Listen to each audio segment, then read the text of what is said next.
क्या तुम्हें पता है कि एक ऐसी टाइप का स्किन बर्न भी होता है जिसमें ना तो दर्द होती है और ना ही जलन। अब मेडिसिन में स्किन बर्न्स कितनी टाइप के होते हैं और उनको ठीक कैसे करना है, ये सारा कुछ आज की इस वीडियो में डिस्कस करेंगे। तो चलो स्टार्ट करते हैं। तुम्हारे रिश्तेदार तुम्हें देख के कितना जलते हैं उसकी गहराई तो आज तक इस दुनिया में कोई नाप नहीं पाया, तो तुम किस खेत की मूली। लेकिन जले के जख्म को मेडिसिन की भाषा में 3 कैटेगरीज में डिवाइड किया जाता है on the basis of depth, यानी कितना गहराई में जख्म हुआ, जिनका नाम है सुपरफिशियल, डीप और फुल थिकनेस, यानी फर्स्ट, सेकंड और थर्ड डिग्री बर्न्स। एक फोर्थ कैटेगरी भी होती है जिसमें हड्डियां तक भी जल जाती है, लेकिन ऑब्वियसली उसको हम इस वीडियो में डिस्कस नहीं करेंगे। अगर खुदा ना खास्ता इस हद तक डैमेज हो चुका है तो वो कोई भी यूट्यूब वीडियो तो नहीं देख रहा होगा। तो अब हम सीखने लगे कि इनमें से कौन से बर्न को मेडिकली करेक्ट तरीके से तुम घर पे ही ठीक कर सकते हो। ऐसी कौन सी अलामात या क्लिनिकल फीचर्स हैं जिनकी बेसिस पे तुम खुद भी अंदाजा लगा सकते हो कि तुम्हें कौन सी कैटेगरी का बर्न हुआ, और क्या ये कोई निशान या स्कार छोड़ेंगे, और अगर बनेंगे तो उनका ट्रीटमेंट क्या है। स्किन को ओरिजिनल हालत में वापस लाया भी जा सकता है या फिर उम्र भर जले के निशान के साथ ही जिंदगी गुजारनी पड़ेगी। अब सोचो, मस्त रोटियां बनाते थे लेकिन रोटी पलटते टाइम हाथ थोड़ा सा तवे पे टच हो गया,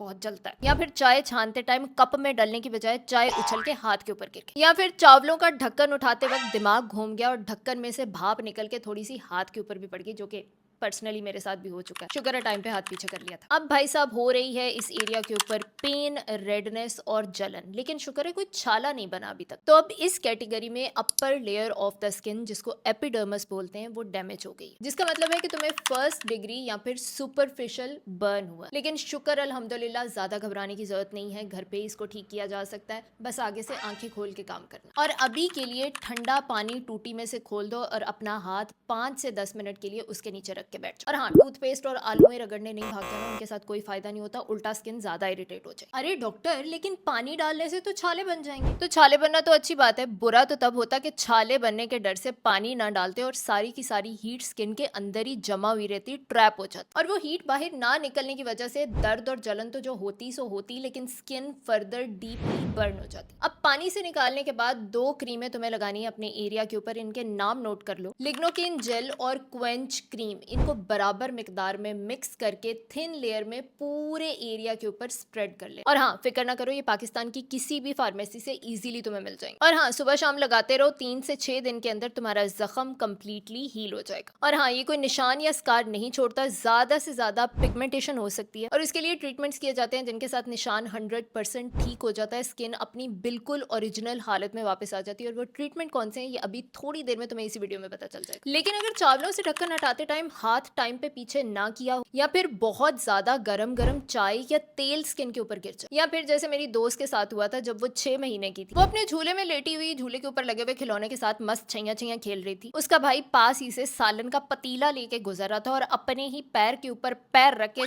छितर फंसा के सालन बेचारी लड़की के ऊपर गिरा दी। शुक्र है साइड साइड पे गिरा, बेचारी का फेस बच गया, लेकिन उसको छाले यानी ब्लिस्टर्स बन गए। तो अब नोट कर लो कि अगर जलने के बाद एक्सट्रीम पेन है, रेडनेस है, स्वेलिंग है, और साथ ही साथ मोस्ट इंपॉर्टेंटली छाले भी बन रहे हैं, तो ये सेकंड डिग्री बर्न है, जिसका मतलब है भाई साहब के बात अब स्किन की सेकंड लेयर यानी डर्मस तक पहुंच गई है। तो इस केस में फौरी एरिया को ठंडे पानी के नीचे करना है, 15 से 20 मिनट के लिए चलती हुई टूटी के नीचे अपना एरिया रख के बैठ जाओ। अगर बहुत ही ज्यादा पेन है तो घर में पड़ी हुई कोई पेन किलर जैसे पैरासीटामोल वगैरह ले सकते हो, और देर बिल्कुल नहीं करनी, फौरी पेशेंट को इमरजेंसी में अस्पताल लेकर जाना है। अब कितने एरिया पे बर्न हुआ है, क्या कोई सेंसिटिव पार्ट जैसे फेस, आईज या फिर प्राइवेट पार्ट इन्वॉल्व था, या फिर जिस पेशेंट को बर्न हुआ है उसकी उम्र कितनी थी, क्योंकि बच्चों के केस में बर्न ज्यादा डेंजरस होते हैं। इन सब की बेसिस के ऊपर ही इमरजेंसी में मौजूद तुम्हारा डॉक्टर फौरी इलाज स्टार्ट करेगा। और हाँ, जो छाले बने हैं उनको खुद से छेड़ने की, छीलने की, फोड़ने की कोशिश बिल्कुल भी नहीं करनी है, तुम्हारा डॉक्टर देखेगा। और हाँ, लॉन्ग रन में स्किन ठीक होने के बाद इसमें स्किन पिगमेंटेशन और स्कारिंग होती है। अब इसके लिए मिनिमली इन्वेसिव ट्रीटमेंट्स भी होते हैं, जिनमें डिफरेंट किस्म की पील्स, लेजर्स, माइक्रो नीडलिंग्स और कोलेजन बूस्टर्स आते हैं। और अगर ज्यादा मसला खराब हो, ज्यादा स्कारिंग हो, तो स्किन ग्राफ्टिंग और सर्जरीज की जरूरत भी पड़ सकती है। और हाँ, जो लोग रुके हुए फर्स्ट डिग्री बर्न के बाद होने वाली पिगमेंटेशन का ट्रीटमेंट जानने के लिए, तो उस केस में एंटी पिगमेंटेशन केमिकल पील्स,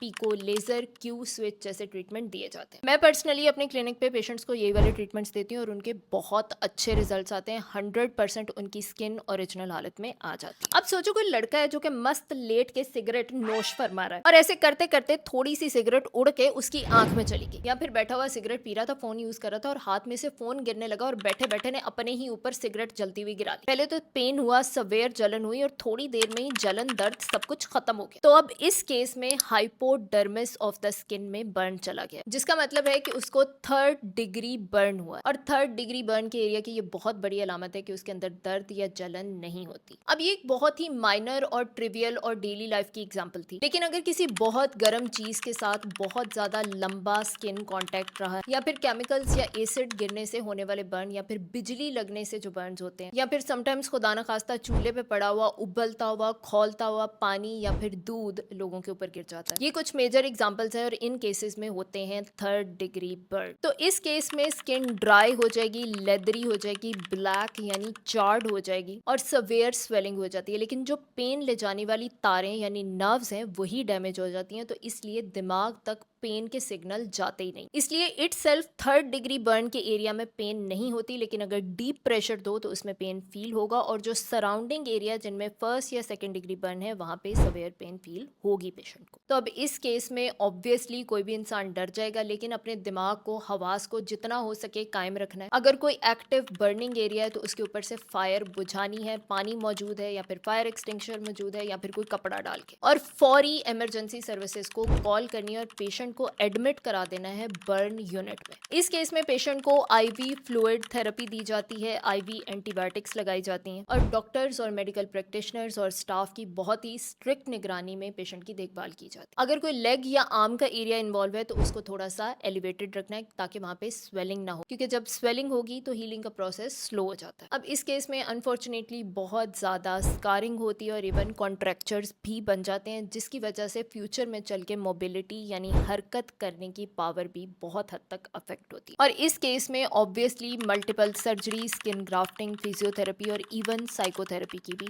जरूरत पड़ती है पेशेंट को। और अगर फेस पे आइज का एरिया इन्वॉल्व हो तो पार्शियल या फिर कंप्लीट विजन लॉस भी होता है। और इस केस में unfortunately with a lot of surgeries और ट्रीटमेंट्स भी कंप्लीट रिकवरी पॉसिबल नहीं हो पाती, और ये बहुत ही ज़्यादा कॉमन है एसिड अटैक के विक्टिम्स में।